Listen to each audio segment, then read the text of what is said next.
Thank you for your time, and thank you for accepting me as a guest in your country. It's not always easy to travel to Pakistan from India, but by the grace of God, we could do it. It's because of our relationship, what India is becoming. I'm scared of for all my Indian friends, where it's heading right now. For an educated Indian, it must be frightening growing up in India right now. Right. So as you can imagine, I wanted also to meet you to talk about three main subjects. First one, of course, is Afghanistan, because it's become a concern for you as well. As you know, Pakistan has not recognized the new regime at the moment. Could you explain me what are the consideration for Pakistan to recognize the new regime? Why is it not recognized yet, and what are the conditions that you have to recognize the new Taliban regime? Well, firstly, Pakistan wants to take all the regional countries surrounding Afghanistan. So we want to take a step, all of them collectively. It should be Pakistan alone. If it takes a steps, it's just too much international pressure on us, and we are really trying to get ourselves on our feet economically. My government came and the country was bankrupt. We didn't have money to pay our liabilities. So therefore, our main consideration right now is our economy. And our economy can only lift it up if we have a good relationship with the world. And therefore, the last thing we want is isolation, by being the only country. But having said that, I believe that the only way forward, if we are looking for the well-being of almost 40 million Afghan citizens, is to sooner or later recognize the government. Because there is no other alternative right now. There's not even, when the Taliban were in power last time, there was a Northern Alliance where there was a conflict going on. There's no conflict now in Afghanistan, which is, by the way, after 40 years, this is the first time the country is conflict-free, apart from, small terrorist organizations, which the more stability in Afghanistan, the less chance of any of these international terrorists to survive there. So I feel that the only way forward is recognition. Pakistan can't do it alone. I think we are consulting all the regional countries. But, for the well-being of the people of Afghanistan, sooner or later, they will have to recognize Afghanistan. Now, the question is, what are the conditions? Now, as far as I can see from, there's an international consensus that there should be one inclusive government.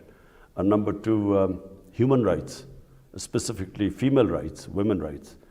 So the Taliban government pledged both. They've talked about human rights and they've talked about inclusive government. Now the question is, what will it take for the world to be satisfied that the Taliban meet the condition? Right. This is really the condition, because they've agreed to the two conditions. So actually, you're talking about women's rights, for example. When Mr. Mutaki was here in Islamabad for the OIC summit, for example, this issue of women's rights, was it raised with him, and what did he say? I mean, as you know, so far, in some provinces, universities are still closed for women. Some schools are also still closed. Did he give concrete word on this issue? Was he it's not concrete. They agreed to the principle. Right. How they will go about it, if anyone is familiar with the Afghan character, they should realize that they are very, very proud people. And, you can't push them. They hate outside interference. In 2001, Pakistan was one of the three countries that recognized Afghanistan. Yet when Pakistan tried to tell the Taliban, to hand over Osama bin Laden to the Americans, they point blank refused. So there's a limit to, what outside interference or pressure can do to a government, specifically a government which is fiercely independent like the Taliban. So just a caution that if anyone thinks that you can force them, force the pace of what they believe is an inclusive government and human rights, well, it's not going to happen. And we should not expect, what we expect women's rights, according to what the people of Afghanistan think and what are Western women's rights. There's a big gulf between the two, and that's not going to happen. Western-style women's rights, if that is an expectation in Afghanistan, will not happen. But they've agreed that girls should be allowed to study. So that's there's no, at least that one point they have. When they came here, they agreed. Right. They said we are just taking our time. We are seeing the right conditions, but they've agreed to that. Right. So, as far as the security concerns I'd like to know a bit more about the security concerns you have coming from Afghanistan. More precisely, you know that the Tehrik-e-Taliban Pakistan has bases in eastern Afghanistan, especially Loya Paktia. There are also the possibility that some Baloch insurgent groups could be also active from Afghanistan. They've carried out a couple of attacks against Pakistan recently. Are these some of your most pressing concerns that you have at the moment? Two concerns. Number one are the refugees. Pakistan already has over 3 million Afghan refugees. And the worry is, if things deteriorate in Afghanistan, if this humanitarian crisis gets worse, then there will be a bigger flow of refugees into the country. Already, we have almost, since the fall of Kabul, we have almost 240,000 Afghans who've come into Pakistan. So number one, the country just cannot take more refugees. We don't have the resources. And secondly, before the fall of Kabul, 3 groups operated from Afghanistan. Number one was the TTP, Pakistan Taliban. Number 2 was Baloch terrorists. And number 3 was ISIL. So our belief is that the more stable the Afghan government gets, the less chance of these groups to operate from there. Right. So therefore we have reasons, probably Pakistan has the strongest reason for stability in Afghanistan for these reasons, refugees and terrorism. Right. So it means that when the Afghan Taliban are saying that they will not allow their country to be used by terrorist organization against any other country, do you trust them when they say that? Yes, I trust them. Right. I think anyone who dealt with the Afghan Taliban, and I'm talking even of in 2000, one thing you can say is that they used to stick to their word. I mean, when when our truckers or people used to go, after the Taliban took over, when they used to go to Afghanistan, previously, after every 50 miles, there was a warlord who used to take money. When Taliban came into power, basically there was complete security everywhere. And when they guaranteed security, you got it. So we believe that they will, because it's in their interest. What Taliban or government would want most of all is to look after their people, and they can only look after them if there's security and trade. Right. So I think yes, as I said, not only our government, all the neighbors believe that stability in Afghanistan is extremely important. For Central Asian republics, Afghanistan, from Pakistan and Central Asian republics' point of view, it connects Pakistan through Afghanistan. We get connected to Central Asia, and they get connected to the Indian Ocean, where they can take the goods out. So all of us are interested in stability there. Right. So when the UN points out that the Taliban still have connections with Al-Qaeda and other foreign jihadist organizations, you think these concerns are not justified?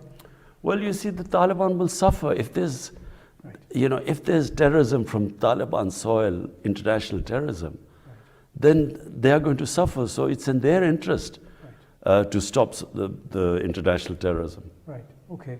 Let's talk about France a bit. Can you tell me about how do you see the trajectory of the French-Pakistan relation for this year and the years to come? How would you like to boost the bilateral relationship? I think France is a very important country for Pakistan. Firstly, I mean, Pakistan has half its exports, almost half, are into the European Union. France is one of the most important countries and a trading partner. So my Pakistan's main interest is to fix our economy, make our country stand on its feet, care about the 220 million Pakistanis. So therefore, my main interest is the economy. And because of that, France is extremely important for us. What are your requirements? What are your plans or ideas to strengthen this bilateral relationship? Do you have any particular ideas in mind that you would like to implement? Well, I mean, because of COVID, there was hardly any international travel or communication. You had virtual meetings everywhere. So, but ideally, I would like to meet President Macron and discuss our bilateral ties. Yes. Right. Have you been able to plan a phone call with him so far? Yes, I've spoken to President Macron twice. Okay. Okay. So when do you think Pakistan will appoint an ambassador in Paris? I think we are in the process of doing so. Right. Okay. Okay. Okay. Of course, I would like to talk to you about the bilateral relation between India and Pakistan, which you've mentioned at the beginning of this interview, these big two nuclear powers of South Asia. Would you say that, so the abrogation of the autonomy of Jammu and Kashmir was completely unexpected for everyone. Would you say that Pakistan's security concerns vis-à-vis India has increased since then? Yes. It was the 5th August 2019 decision of India to change unilaterally the status of Kashmir. That was the beginning when our relationship just, well, there is no relationship since then, because this is going against the United Nations Security Council resolution.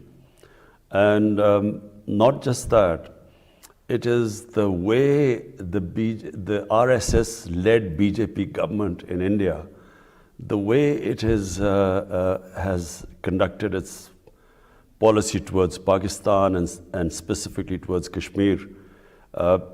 It is, I'm afraid right now, there's a lot of anxiety in our part of the world that we are not dealing with a rational government. We're dealing with a government which ideology is based on hate towards Muslims, towards minorities, specifically towards Pakistan. And it's not a rational government where we can talk to them. Right. So do you have still this concern that India has not accepted the creation of Pakistan? No, I think it's, that's, that they have to accept. The issue is simply that they are, to resolve our difference, the main difference is Kashmir. That's the main difference. And that's why when I came into power, my first step was to extend a hand of friendship to Narendra Modi. And, I know India better than most Pakistanis. So my idea was that we should have a neighborly relationship, and our only difference is Kashmir, and to settle that through dialogue. But the response we have got, I was quite surprised at the response I got from the Indian Prime Minister. And then Pulwama happened, where a young Kashmiri boy blows himself up an Indian convoy, and they blame us for it. And then they bomb Pakistan. And then, of course, we downed one of their planes, and then we returned their pilot, just to tell them that we didn't want any escalation. But it was just their attitude, the attitude of this Modi government. So there is no relationship right now. And at the moment, what should I say? There's just a stalemate. So what do you think can be done? How can Pakistan build friendly relations with India? Is there a first step or anything Pakistan could do improve this? Yes, we can build a relationship with India, but it has to start from them going back to that step they took on 5th August 2019. They have to, restore the status of Kashmir, because that's a violation of international law. Right. This is the only condition you have. Yes, go back to 5th August 2019, Right. and yes, we can talk after that. Otherwise, there will be no negotiation, no behind the door kind of secret negotiation to try to do something. It is the biggest betrayal. To negotiate would be betrayal of people of Kashmir who've suffered so much. 100,000 Kashmiris have died so far in what was their right guaranteed by the international community through the United Nations Security Council resolution that they would be allowed to decide their own destiny through a plebiscite. And so, denying them that and then using force, 800,000 troops which have basically kept the people of Kashmir in an open prison. There's no way we can move forward until they restore that status.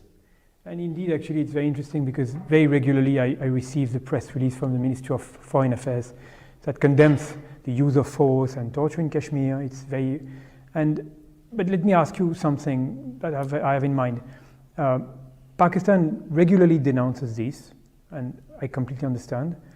On the other hand, it doesn't talk about the repression of the Muslims in Xinjiang. So my question is, do you think that maybe this lack of consistency could also dent the credibility of the accusation that Pakistan has on India, on what India is doing in Kashmir? Well, let's just first see. The status of Xinjiang is that it is part of China. It's not a dispute. It's recognized as part of China. The status of Kashmir is that this was in 1948 accepted by the international community that it was a disputed territory between Pakistan and India. So number one, the status of Kashmir. Number two, the people of Kashmir were guaranteed that they would, and accepted by India, that through a plebiscite, they would decide whether they wanted to go to Pakistan or India. That plebiscite never took place. Kashmir had a special status in the Indian constitution. Unilaterally, 2019, India removed that status. So firstly, it is a completely different, it's between Pakistan and India, it's a disputed land. Right. That's why Pakistan speaks about people of Kashmir, because 1/3 of Kashmir is in Pakistan. And there are a lot of Kashmiri refugees from Indian side who are living in Pakistan. So therefore, it is direct concern to Pakistan. Okay. So what happens to Muslims all over the world? Just from Syria to Libya to Somalia, Iraq, Muslims are going through a lot right now. But my specific concern right now is Kashmir as a disputed territory between Pakistan and India. Right. Okay. So let's finish with the subject of the cooperation between the United States and Pakistan. You've been criticizing a lot the US-Pakistan partnership after 2001. After the US withdrew from Afghanistan, there was this over-the-horizon policy which was announced. How do you see Pakistan's participation in this over-the-horizon strategy envisioned by President Biden? Does it appeal to you?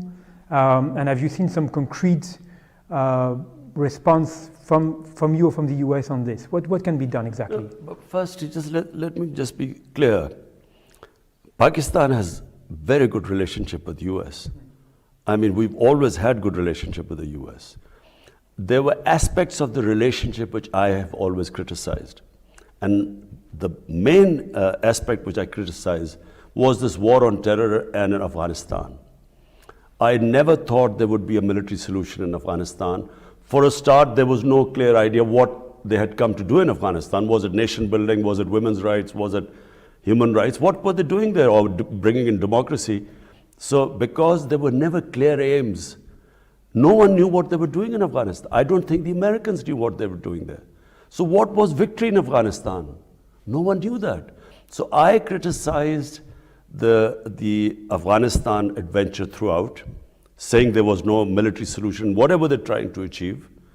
Secondly, Pakistan's participation in the US war on terror. I did not want Pakistan to participate in it, only for one reason. in the 80s, Pakistan had helped the US in fight the Soviets in Afghanistan, arming the Mujahideen, and calling jihad the jihadis were heroes because they were fighting foreign occupation against the Soviets. We trained them along with CIA. 10 years later, 89, the Soviets leave, and then come 2001, the US arrives in Afghanistan. Now we are trying to tell the same people who had been trained to fight foreign occupation, now we are telling them that fighting the US occupation is terrorism. So they turned against us. Okay. My point was we should have stayed neutral. So the Pakistani Taliban turned against us because all the operations against the Soviets took place from the tribal areas, adjoining districts to Afghanistan. They became Pakistan Taliban who turned against us. And secondly, the old Mujahideen groups, they turned against us, like Al-Qaeda. So Pakistan lost 80,000 people. I mean, which ally of the US lost so many people? And yet Pakistan got blamed for the failure in Afghanistan. So I disagreed with that. But apart from that, right now we have shared aim with the US. We want no terrorism from Afghanistan. We are against international terrorism. So is the US. So we have a shared interest. And I hope that US also realizes that they originally came to Afghanistan to fight international terrorism, Al-Qaeda. And now if it goes into chaos, you could end up the same position again. So therefore, we have a shared interest for stability in Afghanistan. Okay, so does that mean that Pakistan will participate in this over-the-horizon policy strategy? It can only happen with the permission of the Taliban government. And if they allow it, then it can happen. But otherwise, last thing we want is another conflict with this now Afghan government. After having lost 80,000 people now, Pakistan cannot afford another conflict. So we will be partners in peace with the US, but not in conflict. Okay. Let me ask you a bit of a personal question, but when I was living in Pakistan at the end of the 2009, 2013, Secretary of State Hillary Clinton came to Pakistan for a visit, and she was asked by a student in Lahore that, you Americans, you abandoned us after 89. What are the guarantees that we have that you will not abandon us again? Now, the United States have shifted their priorities away from this region. Do you feel that you've been betrayed again? Frankly, I don't blame the United States. I blame our own leadership. The job of the leadership of this country is to protect the interest of its own people. It's not the job of the United States to protect the interest of Pakistani people. Right. So why did Pakistan allow itself to be used? Clearly, we became part of the US war against the Soviets through Afghanistan, in 80s. But once that was over, a year later, sanctions were slapped on Pakistan. So Pakistan should have learned then. That's why I opposed, Pakistan joining the US war on terror after 2001, because number one, we had trained these Mujahideen to fight foreign occupation. Now, how were we going to stop them? And when we joined them, they turned against us. But secondly, we felt used after when we were in 91, these pressless sanctions were imposed on Pakistan. After Pakistan was neighboring, we had 4 million Afghan refugees. We had Kalashnikovs in our first time. We had sectarian militant groups left in Pakistan, fallout of the Afghan jihad in the 80s. So now, by joining them, I opposed it. I thought we should stay neutral. But I still remember George Bush's statement saying that we will not abandon Pakistan again. Yeah. And they did. Okay. Last question. Do you have any plan to visit France? Is there any official visit for France which could be in the pipeline anytime soon, or is it something that you could do? Not yet, but yes, of course, I would like to visit France.